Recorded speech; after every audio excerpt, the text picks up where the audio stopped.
كل البشر يوم القيامة يقولوا نفسي نفسي، إلا محمد صلى الله عليه وسلم يقول أمتي أمتي. فيقول الله سبحانه وتعالى أخرجوا من النار من كان في قلبه مثقال شعيرة من إيمان، فتخرج أفواج. فأعود مرة أخرى إلى الله سبحانه وتعالى وأسجد وأطيل السجود، فيقول الله سبحانه وتعالى ارفع رأسك يا محمد وسل تعطى واشفع تشفع. فيقول أمتي أمتي يا الله.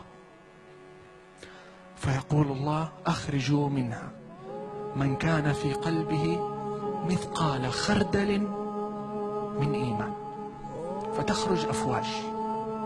فيعود صلى الله عليه وسلم ويسجد ويقول الله سبحانه وتعالى له ارفع رأسك يا محمد وسل تعطى واشفع تشفع. فيقول أمتي أمتي يا الله. فيقول أخرجوا منها من كان في قلبه مثقال ذرة من إيمان. تعرفين إيش يعني ذرة؟ يعني لو نملة ماشية وما دعستها رحمة بها، هذه ذرة تشفع لك يوم القيامة. ثم يقول هنا الشاهد في القصة، وهذه آخرة، وهذا في البخاري. فأعود فأسجد وأطيل السجود، فيقول الله سبحانه وتعالى ارفع رأسك يا محمد وسل تعطى واشفع تشفع.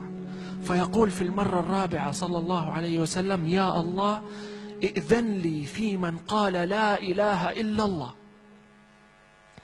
يعني وإن لم يكن من أمتي بس وحدك، وإن لم يقل أشهد أن لا إله إلا الله محمد رسول الله، بس وحدك.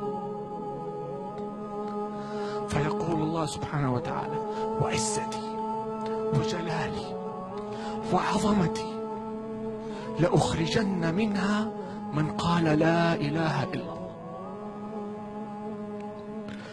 محمد صلى الله عليه وسلم ليس تبع أهل الرياض والقصيم، وما هو تبع أهل جدة، وما هو تبع السعودية، ولا هو تبع الكويتيين، ولا تبع المصريين، ولا حتى تبع المتدينين دونا عن غير المتدينين، ولا تبع المسلمين فقط.